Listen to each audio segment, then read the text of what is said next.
Alright, so 2 nights ago I caught the world premiere of the new Halloween at the Toronto International Film Festival. I did a very gushing, breathless post-screening review. I'm going to do a little bit more of an elaborate one now, still keeping it completely 100% spoiler-free. I think that you all owe it to yourselves to go in the way I went in, not knowing anything. Let the surprises be surprises. It's part of the fun. Now, one of the reasons this film works so well is that the filmmakers clearly love the original.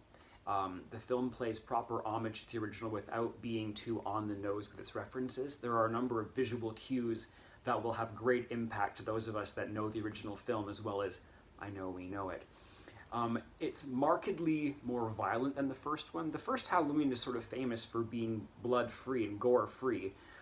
The sequels, of course, became gore fest. The Rob Zombie reimaginings were completely gratuitous with their gore. This one's pretty bloody. The gore is gory, but for some reason it didn't bother me in the way that the gore in the Rob Zombie films did. The violence, there's a lot of off-screen violence, but the violence that happens on-screen is brutal. It has impact, but it doesn't wallow in it in a way that takes the fun out of the experience.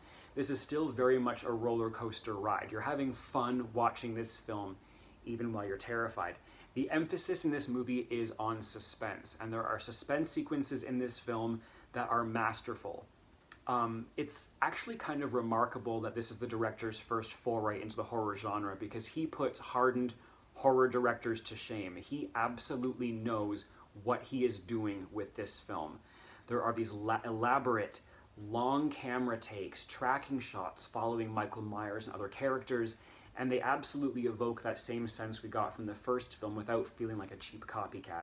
The film's sense of humor, likely the result of Danny McBride being in the writing, is pretty remarkable. There are some absolutely huge laughs in this film. Huge. The audience was roaring at a few moments, but it never detracts from the film in a way that takes away from the suspense sequences. The humor is there because this is, after all, an entertainment. We're supposed to be having fun. It's the roller coaster. You go up, you go down, you go up, you go down. It provides for a more satisfying experience. The score. The score is incredible. This is the best that the theme has sounded since the original film. Carpenter returned to collaborate on the score. There's some beautiful new themes along with the old ones that we know so well, and they're used properly at the right time, the right moments for the most maximum impact. Brilliantly done. Sounds incredible. The sound design, the Foley work in this film is remarkable. People were leaping, but not in that tacky, zingers kind of way that, the Conjuring universe tends to dwell on. Not to go dragging that franchise into this discussion, but anyway. The cinematography is worth mentioning. David Gordon Green's films are always beautifully shot, and this film is no exception. His use of light and dark and shadow is masterful, and there's a suspense sequence that's about 10 minutes long where it's shot almost entirely in darkness. You can still see everything, but it's real, tangible darkness, and it plays like gangbusters. The film is also quite smart. This is a really interesting Laurie Strode that we're presented with. This is a woman who has dealt with 40 years of trauma, and the film addresses her trauma and how her trauma has affected those around her in a way that is surprisingly effective and borderline moving. The horror trope of the final girl is paid due reverence in this film. The women that make up the center of this story are fully fleshed out characters. They're complex, they're flawed, they're worth cheering for, and they form a really wonderful unit.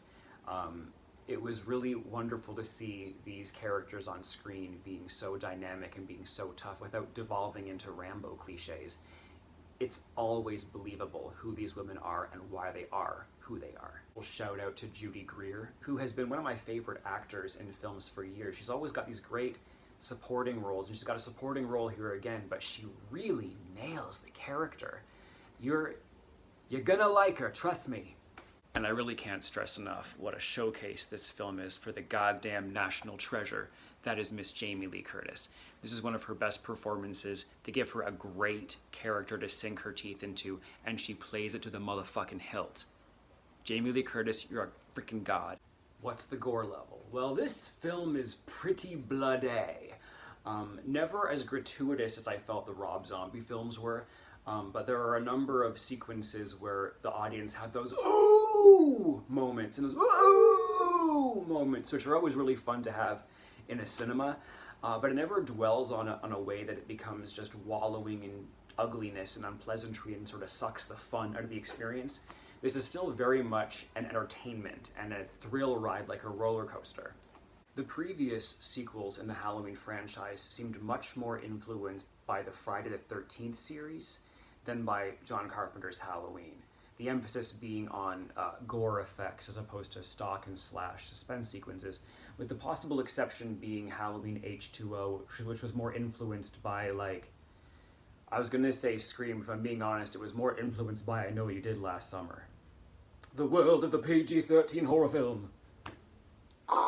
My biggest issue with the Rob Zombie films was that they were just no fun whatsoever. They were incredibly gory and they were ugly and they wallowed in this trailer trash aesthetic, and they sort of made their point in the first 10 minutes and went on for 2 interminable hours.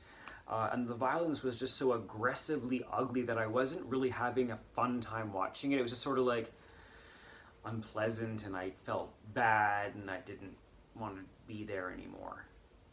This film isn't like that. I'll say one kind of spoilery thing. It's not really spoilery, but it's kind of spoilery. The threat is real in this film. The threat is real. Anyone can die. Anyone can die. That's as far as I'm gonna go. In the end, I really recommend the film, of course, and I cannot stress enough how much I suggest you all avoid as many spoilers as possible. Part of the thrill of this film is not knowing what's going to happen next. All I will say is you are in for a fantastic ride. You're going to have a very satisfying time at the cinema. This is exactly what a horror picture is supposed to be. There are thrills, there are screams, there are characters worth rooting for, there is a villain worth just... So, I can't wait to see it again, and I can't wait for y'all to see it either. Happy Halloween. Not like to spoiler it, because I'm not going to spoiler it, but there's one other little moment in the film. It's a scene of otherwise throwaway dialogue, but of course it's intentional because they wrote it there for a reason, between two characters that kind of surprised me that it was included in this film, because it's a conversation that I think many of us who will watch the film have had before, but you don't usually see these kinds of conversations in horror films. It's a Billy Elliot moment.